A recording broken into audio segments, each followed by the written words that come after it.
sapi peternak oleh industri pengolahan susu berujung aksi protes di berbagai sentra produksi susu.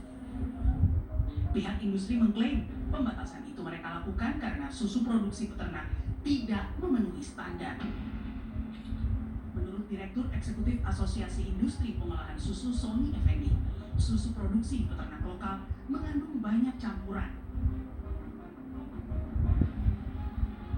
Sedangkan Badan Pengawas Obat dan Makanan melarang hal tersebut.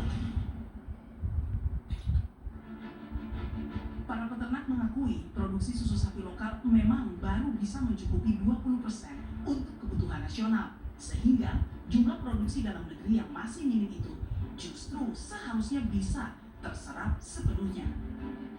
Para peternak dan pengumpul pun curiga ada permainan kuota impor yang tidak dibatasi. Alasan karena pasar yang tadi sepi, tapi ya ini kami menduga bahwa ini ada faktor impor yang memang tidak ada batasan. Dan meskipun pasar sesepi apapun, produksi lokal kita bisa terserap semua. Seandainya pemerintah maupun industri itu memang mementingkan produksi dari susu lokal kita.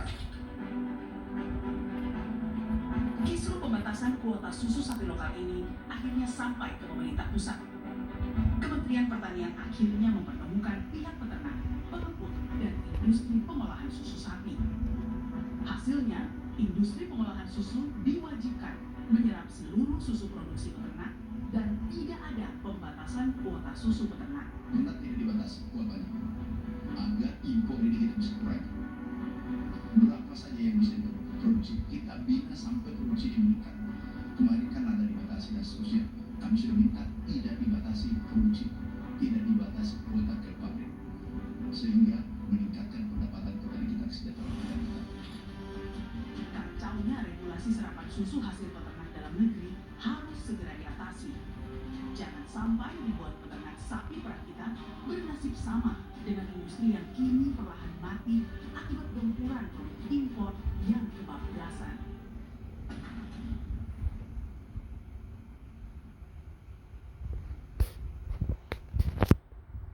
Membahas tema kita malam ini telah bergabung di studio langsung ada Mas Bayu Aji Handayanto, pengepul susu sapi Pasuruan Jawa Timur yang kemarin ikut demo.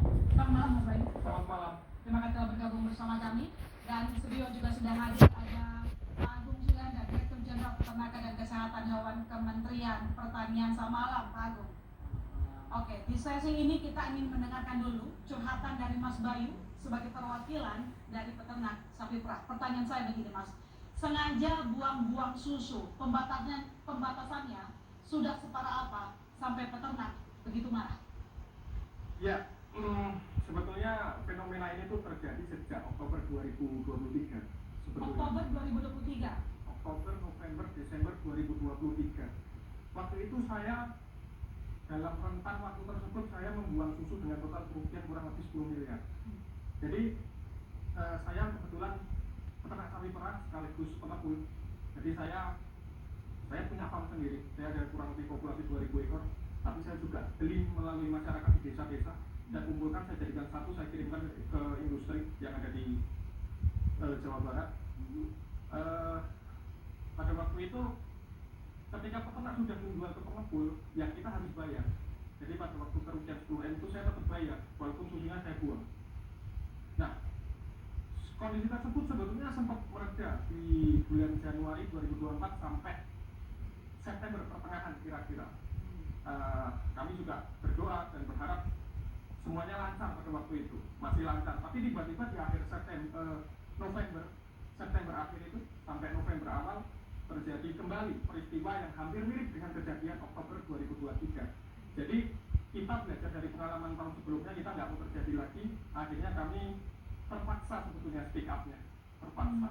Karena saya sendiri pada waktu itu tahun 2023 juga harus tetap membayar 10 miliar itu ke saya sendiri, itu 10 miliar. Belum teman-teman pengepul yang lain. Mungkin kalau curhatan teman-teman lah, kerugian kita 2023 kalau 50 M ya.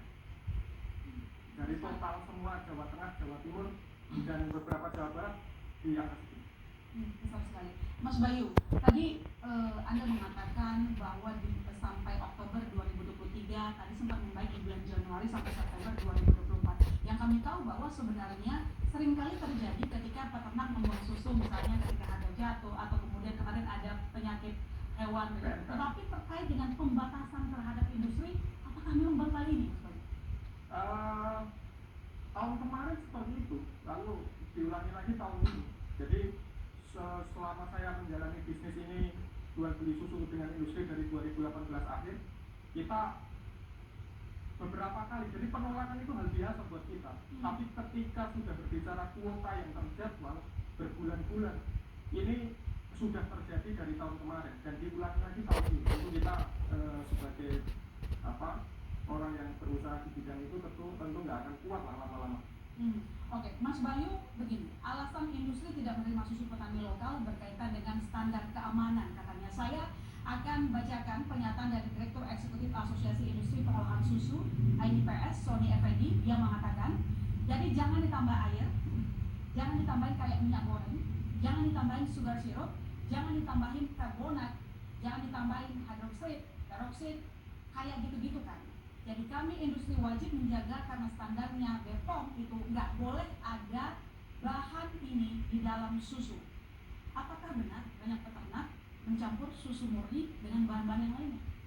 Gini, kalau kita bicara kualitas ya, kualitas itu kita sebagai pengepul, kita juga punya alat ukur sendiri Pak. Sebelum susu masuk ke kita itu kita juga punya alat ukur yang tadi disebutkan Pak Sony tadi. Kita punya alat ukur kadar hidrogen peroksida, kita punya, kita alat ukur kadar air kita punya, kita lengkap. Jadi barang yang kita kirimkan ke industri itu firm. Ada contoh Kak, saya pernah kirim ke industri malam ini, baru saja kemarin malam saya kirim ke industri susu saya 17 ton, ditolak malam itu dengan alasan tes alkohol saya bertinggi. Alkohol itu hubungannya dengan kesegaran susu.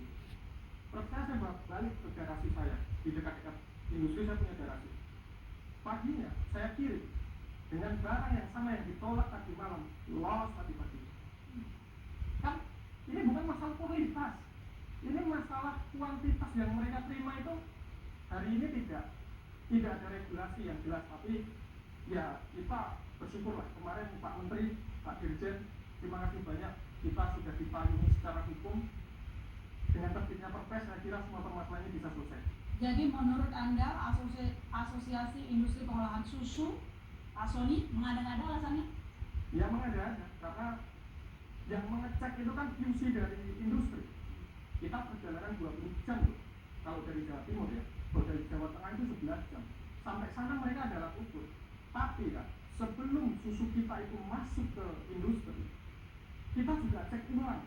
Di rest area itu kita cek ulang, kita punya alat ukur. Ada tes, strip test dan lain sebagainya. Dan itu langsung kita cycle. Kerugiannya berapa?